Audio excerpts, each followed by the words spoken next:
Ça y est, on arrive au bout de notre périple, on arrive à la fin de Over the Wire, enfin en tout cas du wargame Bandit sur Over the Wire.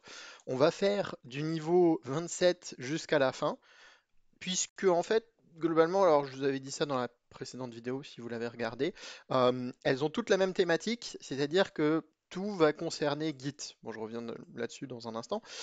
À part exception fait de la dernière room, qui en soi est un petit peu différente, on va dire. Ouais, c'est un autre style, mais c'est le dernier challenge qui reste. Et après, il n'y en a plus. En fait, vous arriverez sur un écran de fin, vous verrez, on arrivera sur un écran de fin qui nous dit bah bravo, vous avez réussi. Pour le moment, il n'y a pas plus de niveaux. Si jamais vous avez d'idées de niveaux à rajouter, bah, n'hésitez pas à nous faire des suggestions. Ce qui peut peut-être un jour, donc peut-être un jour il y aura de nouvelles vidéos dessus s'ils rajoutent des niveaux. Si j'arrive à voir qu'ils rajoutent des niveaux, je suis chaud. J'essaierai de me tenir informé, mais c'est pas sûr. Mais globalement, bon, voilà, on aura ça. Euh, donc, ici, toute la thématique, elle est autour de Git. Alors, si vous connaissez pas Git, qu'est-ce que c'est? C'est un outil de contrôle de version utilisé principalement par les développeurs pour pouvoir travailler à plusieurs et pour pouvoir en fait enregistrer toutes les modifications qu'ils font sur des fichiers, de nouveaux codes, de nouvelles choses qu'ils ajoutent, des choses qu'ils enlèvent aussi, etc. Et grâce à cette version de contrôle, bah, ça vous permet de, par exemple, revenir en arrière. Et à partir du moment où vous revenez en arrière, vous créez une genre de nouvelle branche, un peu comme le multivers, si vous voyez un peu ce que c'est dans Marvel, etc. Pas besoin non plus de tout connaître, hein, mais globalement, vous voyez, il remonte dans le temps, et puis du coup, bah, vu qu'il change des choses en remontant dans le temps, bah, c'est comme si c'était une timeline différente qui se passait en même temps. Pourquoi faire ça? Bah, en fait, parfois, parce qu'il y a eu des problèmes, ou parce qu'ils veulent faire, les programmeurs, les développeurs, ils veulent faire une nouvelle fonctionnalité ou autre. Et à partir de ça, bah, ils peuvent travailler sur la branche principale, donc la, la, la trame principale, on va dire, de développement, faire des choses de leur côté, et ensuite, après, les push, on va dire, pour rejoindre la trame principale, pour pouvoir merger tout ça, et pour pouvoir continuer bah, à avoir de nouvelles fonctionnalités qui se développent, etc. Souvent, dans les challenges de sécurité. On en a déjà fait dans cette chaîne. Si vous regardez d'autres vidéos, vous verrez, il y a d'autres vidéos, panique dans Git ou des choses comme ça, où on a déjà vu des choses. Là, on va aller un peu plus loin que ces vidéos avec ces challenges-là. Mais dans l'idée, ça arrive souvent qu'il y ait des problèmes de sécurité avec Git. Pourquoi? Bah, parce qu'en fait, parfois, il arrive qu'il y a des personnes qui mettent des mots de passe, alors de manière plus réaliste dans la vraie vie, c'est pas des mots de passe, c'est par exemple des clés API, des API keys, des choses comme ça, ou des identifiants qu'ils devraient pas mettre, qui sont codés en dur. Et alors après, ils se rendent compte de la bêtise qu'ils ont fait, ils essayent de modifier, mais malheureusement, bah, si vous avez accès à Git, potentiellement, vous pouvez faire certaines choses qu'on va voir là dans ce challenge. Que dire de plus? Bon, bah, pas grand-chose, on va commencer. Donc, en gros, dans l'énoncé, hein, qu'est-ce qu'il nous dit? Il nous dit qu'on va pouvoir utiliser ça pour se connecter. Attention, il faut aller sur le port 2220. Alors, si vous recherchez un petit peu et que vous êtes bloqué, en gros, j'étais tombé sur ça et je crois qu'à un moment donné, c'était expliqué. La seule chose à laquelle il faut faire attention, c'est que si vous utilisez git clone pour créer enfin, récupérer ce git, il faut bien préciser à un moment donné le port 2220 parce que nous, on fait une connexion SSH. Normalement, c'est le port 22. À chaque fois, on a toujours précisé le "-p 2220, pardon, pas 2222. Mais là aussi, il faut le préciser. En fait, c'est juste après localhost. Vous allez mettre deux points, 2220, et puis le reste, bon, bah, vous le laissez inchangé. Qu'est-ce qu'on va faire en fait? Effectivement, on va faire un guide clone. Alors, juste pour vous remontrer, on va remettre un petit peu en place les choses. Donc, je me suis connecté déjà sur Bandit 27. Globalement, on va pas trop changer là, vous verrez. On va tout faire plus ou moins dans Bandit 27, sauf le dernier challenge. Et, mais la chose qu'il faut faire, comme vous savez, on n'a pas les autorisations pour écrire des choses ici ou créer des fichiers, etc. Il faut faire mktemp-d. On avait déjà pu le faire dans d'autres vidéos. Et puis, bah, on va déjà se rendre là-bas parce que, en fait, on va récupérer une version de Git. Puisque Git, une chose importante que je ne vous ai pas expliqué, c'est que Git fonctionne euh, plus ou moins en ligne, mais c'est aussi sur votre machine. Et c'est deux choses bien distinctes. Donc à un moment donné, si vous voulez travailler avec plusieurs personnes, bah, il faut tout ce que vous avez fait et que vous avez enregistré, il faut aller le push, on dit, bah, sur quelque chose, sur un serveur, sur GitHub, sur GitLab, etc., peu importe. Et du coup, nous, là, ce qu'on va faire, ce qui nous est demandé en fait d'être fait avec cette commande, qu'on va juste modifier un petit peu, enfin, on va rajouter des petites choses, vous verrez. Bah, en fait, c'est de récupérer justement déjà ce qui a été fait. Donc, on récupère la version de contrôle actuelle, donc c'est-à-dire la version actuelle du projet, et on peut imaginer bah, qu'on va récupérer par exemple du code, des choses comme ça. Donc, pour ça, en fait, vous faites git clone, c'est une commande à faire. Vous copiez-collez ça, et comme je vous disais, ici, petite précision importante, vous faites 2 points, 2220. Peut-être agrandir un peu ma fenêtre. Ouais, je vais la laisser comme ça. Vous savez quoi, je vais l'agrandir totalement en fait. Hop. Donc, là, vous mettez oui. Et alors là, il faut mettre le mot de passe. Donc, c'est le mot de passe hein, qu'on a eu de la dernière fois. Donc, le mot de passe qui vous a concrètement permis de vous connecter en tant que Bandit 27, déjà de base. Voilà. Et là, si on fait ls, maintenant, on voit qu'on a récupéré, donc il nous dit, hein, en gros, il a récupéré des choses et il a récupéré quelque chose qui s'appelle repo.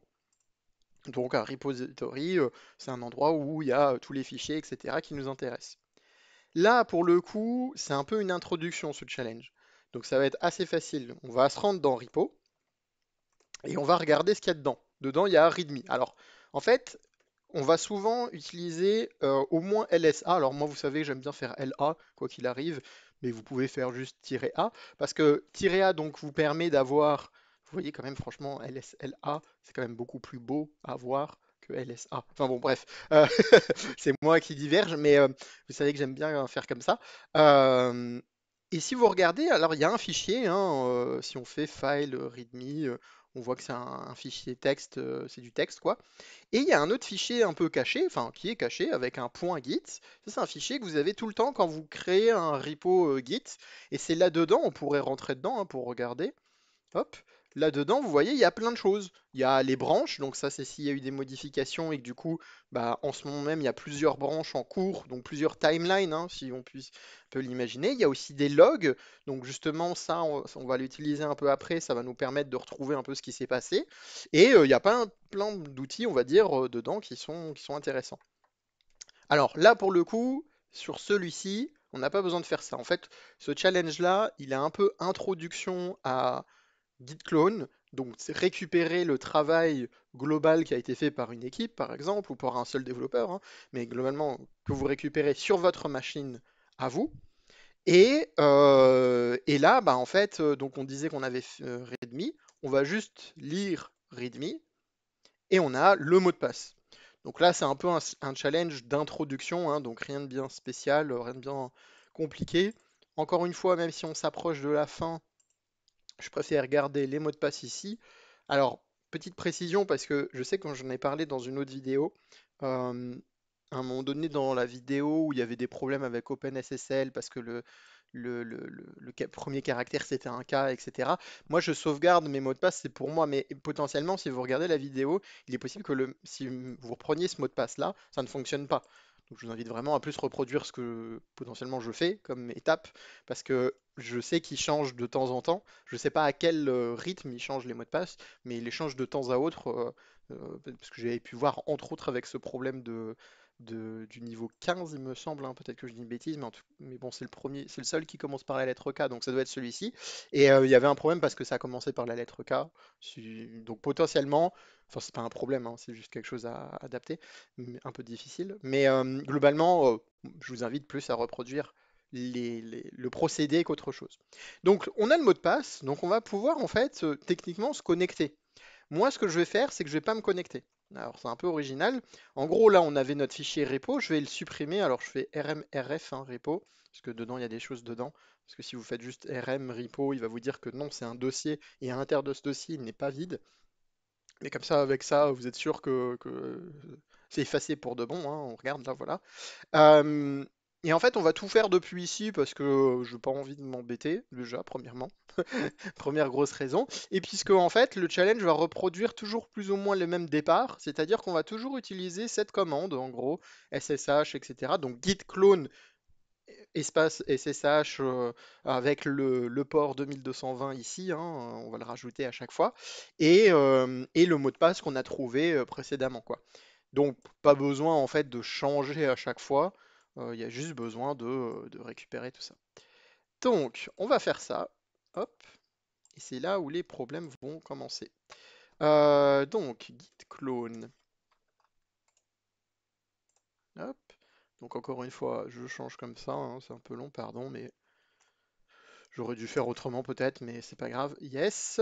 Et donc le mot de passe, je l'ai plus en copy-paste, mais je le récupère. Hop. Voilà. Voilà. Donc là aussi on regarde, on a bien de nouveaux repos. Donc, globalement, c'est toujours la même idée, il faut trouver le mot de passe là-dedans, hein. Encore une fois, si je fais LSLA, alors pardon, je suis pas dans repo, si je vais dans repo et que je fais LSLA, j'ai bien mon point Git. Donc là, on a un README alors qui a un petit peu changé, .md. Bon, c'est pas très dérangeant puisque en gros, ça veut dire juste que c'est du Markdown. Et on nous dit, bah voilà, some bandit notes for level 29, user bandit 29, et là, password XXX. Alors souvent, quand on voit ça dans des challenges de sécurité, ou même si vous voyez ça dans la vraie vie, parce que étonnamment, ça peut arriver dans la vraie vie, même si normalement tous les développeurs font très attention et que c'est pas des mots de passe que vous allez retrouver, ça va être souvent, enfin souvent, j'exagère, mais en tout cas ça peut arriver. Vous allez retrouver bah, des liens qui sont pas censés être là, des choses comme ça, des clés d'utilisation, des clés d'API, etc. Mais là, on peut tout de suite se dire, attention. Euh, En fait, il y a potentiellement eu un moment donné où il a écrit le mot de passe. Et après, il s'est rendu compte de sa bêtise et il a fait ah merde, j'ai écrit le mot de passe, je vais modifier pour mettre des X à la place. Sauf que, en faisant ça, il existe une sauvegarde précédente de ce travail. Parce que lui, il a modifié son travail, mais ça a créé une nouvelle sauvegarde. Et c'est pas comme dans Word où une sauvegarde, elle l'écrase par-dessus une autre. Ici, c'est vraiment, on peut récupérer ce qui s'est passé dans le temps. Alors, comment on peut regarder ça? On va voir plusieurs commandes.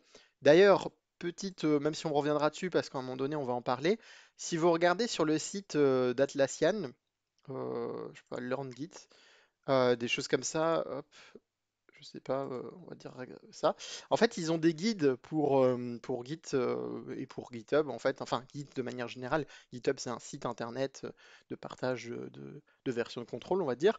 Et en gros, bah, vous pouvez apprendre toutes les commandes par défaut. Git add, git branch, git checkout, d'ailleurs qu'on va voir là, git clean, git clone, etc., etc. Et du coup, bah en fait, ça peut vous aider hein, tout au long de ce challenge si vous êtes bloqué, parce que vous savez peut-être pas où chercher. Bon, si vous êtes sur cette vidéo pour être débloqué, bah pas de souci, hein, on va le faire. Mais globalement, si à un moment donné vous voulez chercher de votre côté, bah n'hésitez pas comme ça, à partir de cette base de là. Donc en fait, si on regarde Git log, bah qu'est-ce qu'on va voir? On va voir les logs. Et quand on fait en fait des modifications, il faut savoir une autre information qu'on voit là maintenant, c'est que ici on a écrit initial commit of readme.md. Donc c'est la première création de la chose. Ici il y a écrit add missing data. Et après là il y a écrit fix info leak. En fait ça c'est des messages que l'utilisateur a écrit lui-même. Quand il fait une sauvegarde, en fait il utilise deux commandes, il fait git add et après il fait git commit. Et dans git commit, en gros vous pouvez mettre un petit message. C'est important souvent pour les développeurs ou autres, parce que ça leur permet de dire, bah voilà, qu'est-ce que j'ai fait, qu'est-ce que j'ai modifié, et pour se souvenir de quelle version ils ont mis en place, etc., etc. Donc, potentiellement, nous on est, enfin, c'est pas potentiellement, nous on est ici en fait. Nous on est dans le head, master, etc. Donc en gros, l'information effectivement a été corrigée. Il y a plus que des X ici, donc on voit plus que ça. Sauf que du coup, bah, on va aller voir ce qui s'est passé ici, quand ils ont rajouté des données. Comment on fait ça? En fait, on va faire git checkout. Et alors là, on va prendre le git hash. Donc le git hash, c'est ça en fait, hein, c'est un hash que Git crée automatiquement quand vous faites ces fameuses sauvegardes. On va rentrer ça. Donc là, il vous explique en gros, attention, parce que si vous revenez dans le passé, vous créez une nouvelle timeline et du coup il faut potentiellement faire attention pour bien sauvegarder, etc. Puisque le head, la tête de la branche, c'est plus la même, etc. Bon, c'est un détail, c'est pas très important pour nous. Donc là, on peut regarder, on a toujours le readme.md. Sauf que là, si on le lit, et bien cette fois, on a le mot de passe. Donc ce qui s'est passé encore une fois, quelqu'un a mis le mot de passe en clair dedans. Il fallait pas, bien entendu. Et ils se sont rendus compte de la bêtise. Du coup, qu'est-ce qu'ils font? Bah, ils modifient, ils l'effacent, mais c'est resté dans les précédentes versions. Du coup, vous, si vous avez accès au point Git, bah, potentiellement, vous retrouvez les choses. C'est des choses qu'on retrouve parfois dans les CTF ou même les examens, genre l'IGPT, etc. Alors moi, quand j'ai passé l'IGPT, je sais pas si, je me rappelle pas, j'ai pas souvenir qu'il y avait ça, mais je sais que c'est possible qu'il y ait. Donc il y a un point guide quelque part et que du coup, bah, dedans, vous puissiez récupérer un mot de passe. Et voilà. Donc là, on a déjà récupéré le mot de passe. Donc là, encore une fois, on pourrait se connecter, aller sur Bandit 29, etc. Enfin, reconnecter, etc. Mais on va pas le faire puisque, en fait, je suis déjà dans un directory où, d'ailleurs, juste pour vous montrer, hein, donc vous voyez, on a repo. Si je fais rm repo, il me dit non, is the directory. Donc je fais rf, je suis tranquille. Et voilà, il l'a bien supprimé, hein. Euh, donc nous, on va pas faire ça, puisque en fait, on sait qu'il faut faire un clone de, encore une fois, on va passer de 29 à 30, de ça, toujours en ajoutant le port. Alors, hop,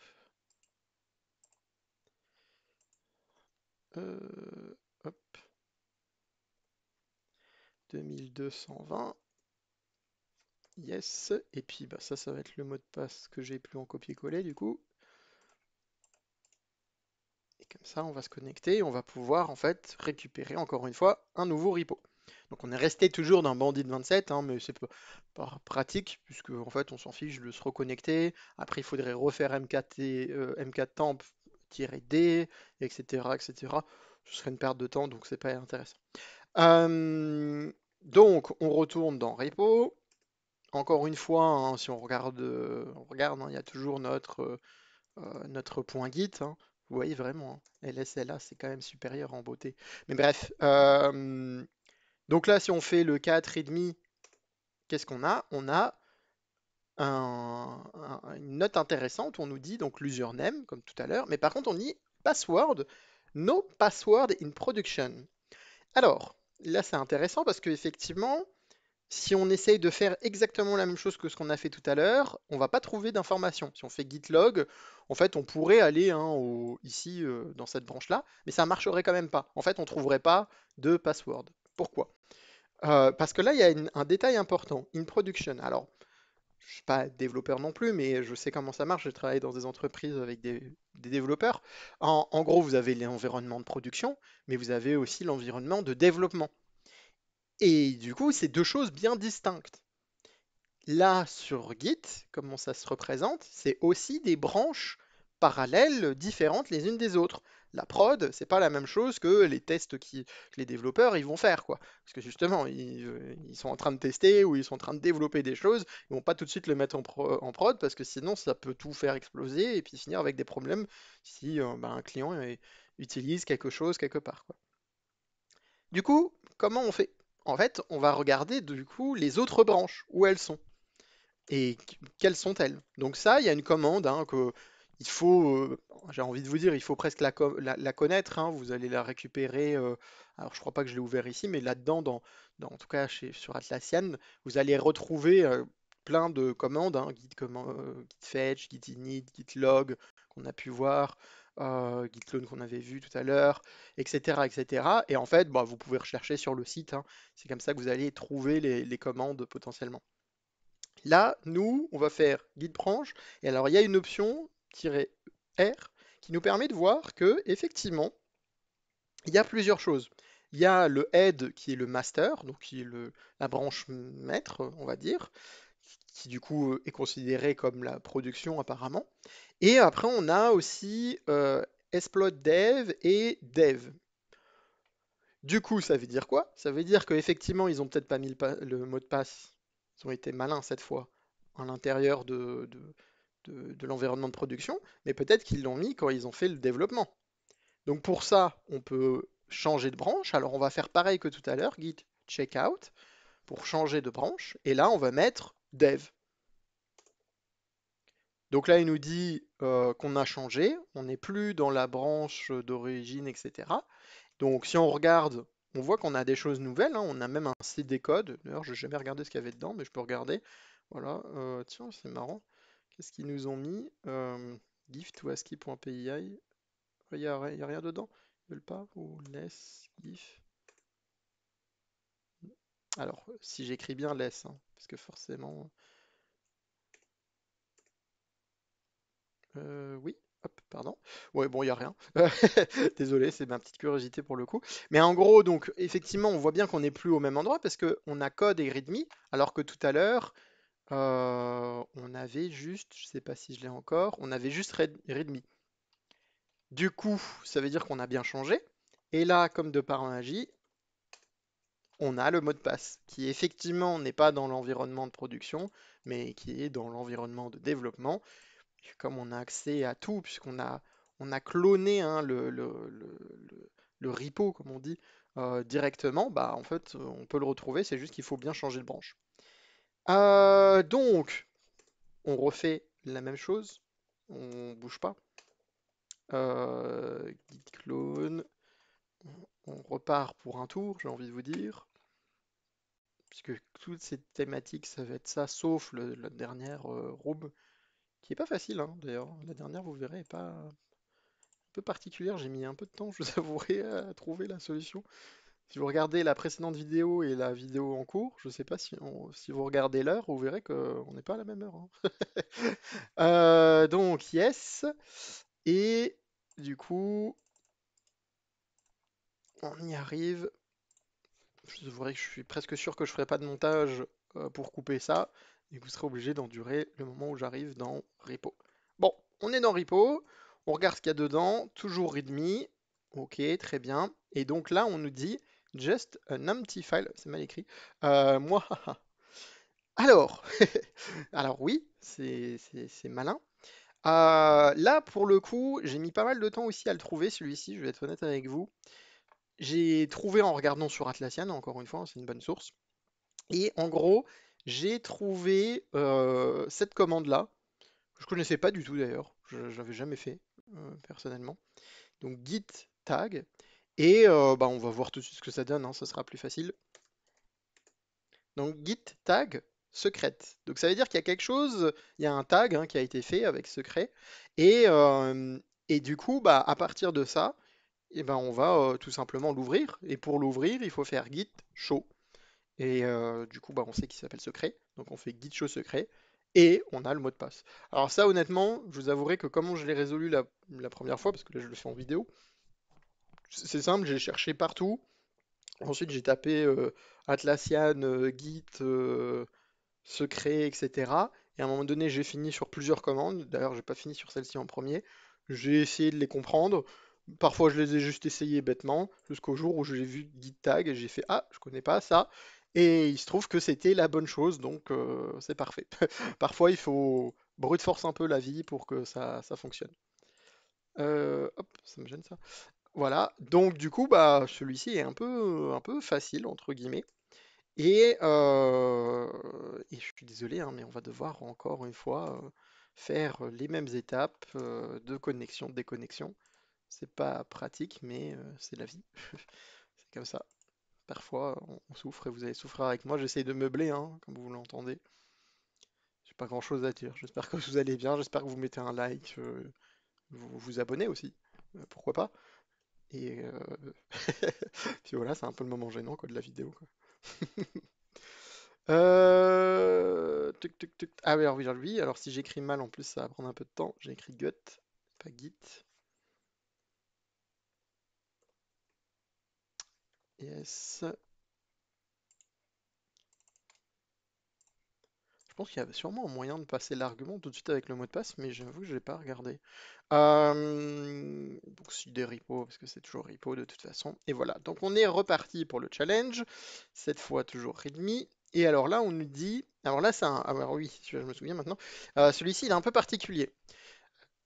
Déjà, on nous dit, en fait, dans README que this time, your task is to push a file to a remote repository. Comme je vous avais dit, Git, quand on le clone comme on vient de le faire, maintenant il est sur notre machine. Et effectivement, on peut du coup l'envoyer après sur le serveur, imaginons, où il était, où on l'a récupéré. Tout ce qu'on fait, nous, de notre côté, ici, bah, en fait, ça reste jusqu'à présent que sur notre ordinateur. Si notre ordinateur il brûle, imaginons, eh ben, dommage, mais vous avez tout perdu. L'intérêt de Git, hein, c'est souvent quand même de le renvoyer après sur un serveur en sécurité ou autre. Du coup, là, ils nous disent quoi? Ils nous disent qu'en gros, on doit réussir à push quelque chose qui s'appelle key.txt, donc à renvoyer à l'intérieur de Git ce fichier-là, avec dedans Mayacomin, et dans la branche master. Bon, la branche master, par défaut, on y est déjà.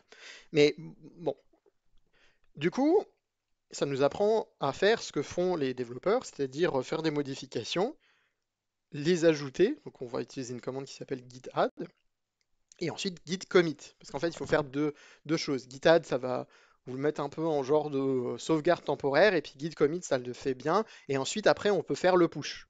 Et c'est avec ce push-là qu'on aura donc le fameux mot de passe. Sauf qu'ici, il y a un petit souci. Si on fait lsla, encore une fois, lsla, on a quelque chose, vous voyez, de nouveau. On a un git ignore. Alors, git ignore, je ne sais plus si je l'ai ouvert. Je l'ai ouvert. En fait, globalement, il vous explique hein, sur Atlassian, donc vraiment une ressource top, que chaque fichier de votre travail, etc., peut être bloqué. Et en gros, on peut interdire certains types de choses. Et du coup, bah, comme ça évite d'envoyer trop de choses ou envoyer des bêtises ou d'envoyer des choses trop lourdes, etc., qui servent à rien. Ça, c'est un peu l'idée de base. Mais là, en gros, c'est juste plus pour nous embêter. Donc, en fait, ce qu'on va faire, alors, à mon avis, il y a plusieurs manières de le faire. Je pense que vous pouvez forcer, en fait, avec le add-f. Je crois que c'est ça qui vous explique, si je dis pas. Donc même si le fichier nous est interdit, eh ben, on pourra le rajouter. Alors quel est le fichier interdit? Vous allez voir, c'est malin. Git ignore. C'est les fichiers en .txt. Et c'est justement des fichiers un fichier en .txt qu'on nous demande de rajouter. Donc ça va pas le faire. Et donc du coup, on pourrait forcer la chose, effectivement. On pourrait dire, bah du coup, je fais add f key.txt, je mets à l'intérieur de key.txt ce qu'il faut, et puis je fais mon git commit. Mais en fait, il y a une façon beaucoup plus facile. C'est juste de faire rm.gitignore. Alors si j'y arrive, hop. Donc on n'a plus, hein, LSLA, pardon, je vais trop vite. On l'a plus, puisqu'en fait, nous, on est sur un repo qu'on peut modifier, puisqu'il est chez nous dans un endroit où on peut écrire par-dessus. Et comme ça, bah, en fait, on se fait pas chier. En fait, voilà, fin de l'histoire. Donc du coup, comment on fait? Bah, on va créer donc un key.txt. On va echo may I come in point d'interrogation comme ça. Dans key.txt, si je fais cat key.txt, du coup, je vois bien may I come in. Et du coup, maintenant, bah, en fait, on va faire les étapes pour sauvegarder comme il faut la version et la push. Donc, comment on fait? En fait, on fait git add. Alors, on pourrait faire git add juste key.txt, mais on va faire git add point, parce que comme ça, je suis sûr qu'il enregistre bien le fait que j'ai bien supprimé mon git ignore, dans le doute. Je préfère être plutôt sécure là-dessus. Et ensuite, ça ne suffit pas, hein, malheureusement. L'étape qu'il ne faut pas oublier, c'est git commit. Bon, on peut faire un petit message, voilà. Voilà, donc en fait, normalement, c'est un commentaire hein, qu'on fait, hein, je sais pas, c'est ajout du fichier key.txt, quelque chose comme ça. Et là, vous voyez, donc il nous dit bien que là, c'est bon, ça a été modifié. Ça a bien été modifié dans le master parce qu'on était déjà dans la branche master en soi. Si on fait git branche R comme on avait fait tout à l'heure, de toute façon, il n'y a que cette branche-là. Donc, bah, c'est pas très important. Et maintenant, eh ben, on va pusher, donc ça c'est sur, parce que ça c'est sauvegardé que sur notre ordinateur. Maintenant on va l'envoyer ailleurs, là où il faut. Et c'est ce qui nous était pardon, demandé hein, dans le texte. En gros, task is to push a file to the remote repository. Donc, git push origin master, ça c'est la commande. Bon, il faut enfin, encore une fois, Atlassian c'est très bien, mais c'est une commande, faut la connaître. Yes, alors il nous faut le mot de passe par contre. Je sais plus si je l'ai en copier-coller, donc dans le doute. Hop. Et alors, on nous envoie en réponse, déjà bravo, well done, here is the password for the next level. Et donc du coup, on va utiliser ça, on va le sauvegarder comme il faut directement. Du coup, là, ça y est, on arrive vraiment à la fin de la fin hein, de cette épopée. 32, on nous dit After all this git stuff, it's time for another escape. Good luck. Et alors celui-ci il m'a pris du temps honnêtement, parce que j'ai du mal à le comprendre. Enfin, j'ai essayé des choses, mais... Alors là, pour le coup, on peut... alors, est-ce que j'ai bien sauvegardé juste le mot de passe parce que j'en ai avoir besoin? Oui. Euh, Petite sauvegarde du fichier. Donc là, pour le coup, on peut quitter. Hein, on peut... bah, je vais faire un exit plutôt, pardon. On peut partir et on va mettre juste ici... alors, je suis un peu perdu dans les numéros du coup, par contre. C'est le petit défaut d'être resté. 32. 32. Et alors, je crois que j'ai le mot de passe en copy-paste. Ok, donc on est connecté et là on nous dit Welcome to the uppercase shell. Alors, si vous avez regardé les précédentes vidéos, vous savez déjà que effectivement on était déjà un peu averti qu'au niveau 32, il allait se passer ça. Parce que dans un autre niveau, en fait, on avait regardé, il y avait une histoire de shell. De toute façon, probablement si vous regardez ces vidéos, c'est que vous avez déjà fait d'autres choses. Et à un moment donné, on était dans un autre type de shell. En fait, on était avec mort et il fallait réduire la fenêtre et après appuyer sur V, etc., etc. Et on avait dit, ah tiens, c'est marrant, au 32, il y a aussi quelque chose de différent, c'est pas un bin bash. Et alors là, en fait, si vous essayez de taper des choses, hein, ls, ça vous dit non. Alors du coup, on peut se dire, tiens, welcome to the uppercase shell. Le résultat de faire ls en minuscule, on a l'impression que ça le met en majuscule et que ça nous dit qu'on n'a pas les permissions. Puis bah du coup, on peut essayer en majuscule, on n'a quand même pas les permissions quoi qu'il arrive, hein, forcément. On peut essayer pwd, on peut essayer. Bon, si je fais CTRL-C, ça va juste me shut down la connexion SSH, hein, donc ça ne marche pas. On peut essayer plein de choses. Et en fait, on est dans un programme qui est un shell. Et pour pouvoir en sortir, et c'est ça que j'ai mis beaucoup de temps à trouver, en fait, il faut trouver quelque chose qui casse, si vous voulez, qui permet de sortir de tout ça. Et un moyen très facile de sortir de tout ça, c'est de faire $0. Et là, vous appuyez sur Entrée et vous voyez, ça vient de changer. Et en fait, c'est donc en gros, maintenant, on peut taper nos commandes. Hein. On peut regarder. Cat, Etsy, Bandit, Pass, Bandit 32, je crois que c'était ça le chemin. Ah, j'ai pas les permissions, pardon. Bah, de toute façon, c'est le dernier challenge, vous me direz. Mais c'était pas ça. Tuc, tuc, tuc. Alors là, j'ai un doute maintenant. Bandit Pass, non? Ouais, is a directory. Ça, c'est bon. Ah, mais on est peut-être au 31, pardon, non? C'est ça? Ou 33? Je sais plus. Je suis un peu perdu sur les numéros, du coup, par contre. Bandit 33? Ah, voilà, c'est pour ça, c'est 33. Oui, puisque ouais, enfin, ils nous auraient pu nous donner ça. Alors, il faut savoir qu'on est dans un shell pas très interactif hein, en soi. Si je tape des choses et que ensuite je veux revenir en arrière avec ma flèche, vous voyez, je peux pas. Alors, il y a des moyens de faire des choses avec le TTY si vous cherchez ça en ligne pour le rendre interactif. Mais là, je vous avouerai que je n'ai pas besoin, c'est le dernier challenge. Je vais quand même me connecter à celui d'après, vous allez voir pourquoi, parce que c'est quand même pour conclure un peu cette vidéo et conclure en fait toute cette série de vidéos qu'on a fait, hein, on en a fait quand même pas mal, je ne saurais plus vous dire combien, mais je crois qu'on est à 10 vidéos sur Over the Wire Bandit, donc c'est cool. Et, euh, et du coup, bon bah voilà, on est connecté, on peut quitter, hein, on peut faire exit, CTRL C, hop. Et alors là, je vais me connecter au 33 pour le plaisir du dernier message. Donc ouais, c'était super sympa. Moi, je sais pas si vous avez suivi toutes les vidéos, bien entendu. Je pense qu'il y a plus de chances que vous ayez regardé toutes ces vidéos parce que vous étiez bloqué quelque part à un moment donné. Il n'y a aucun problème là-dessus. J'espère avoir pu vous aider globalement. Et, euh, et j'espère bah, vous revoir aussi pour d'autres machines. Encore une fois, donc là, ils nous disent hein, bravo, félicitations, vous avez réussi à passer tous les niveaux de ce jeu, en tout cas pour le moment. Si vous avez des idées, n'hésitez pas, hein, n'hésitez pas. Il y a d'autres challenges sur Over the Wire, parce qu'en fait, on a exploré, quand je vous ai présenté dans la toute première vidéo ce challenge gratuit, je vous disais, bon, bah, il y a Bandit, et en fait, il y en a plein d'autres, et ça évolue de plus en plus en niveau de difficulté. Donc potentiellement, je pense faire des vidéos sur les autres qui sont effectivement plus ou moins difficiles. J'ai déjà tâté un petit peu de certaines, pas toutes, mais certaines. Euh, donc je pense que je vais les faire en vidéo, parce que c'est super sympa, c'est top over the wire. N'hésitez pas, si vous avez des questions ou autres, toujours dans les commentaires. Si vous voulez voir certains wargames peut-être particuliers, parce que pas sûr que je les fasse tous, mais je pense en faire d'autres.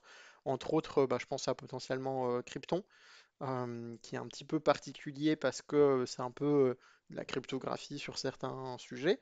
Bon, là, c'est du bas 64, hein, donc c'est pas très, pas très cryptographie. Mais bref, moi, je pense que je vais les faire. Si vous en avez que vous voulez voir, bah, n'hésitez pas. Euh, Peut-être que je peux les faire en vidéo ou d'autres. N'hésitez pas à mettre un like, à mettre un commentaire, à vous abonner. Faites le nécessaire, quoi. Je vous en prie, pitié. Si j'ai pu vous aider au moins une fois, au moins mettez un petit like, ça aide, c'est toujours sympa. Et puis bah, je vous dis à bientôt.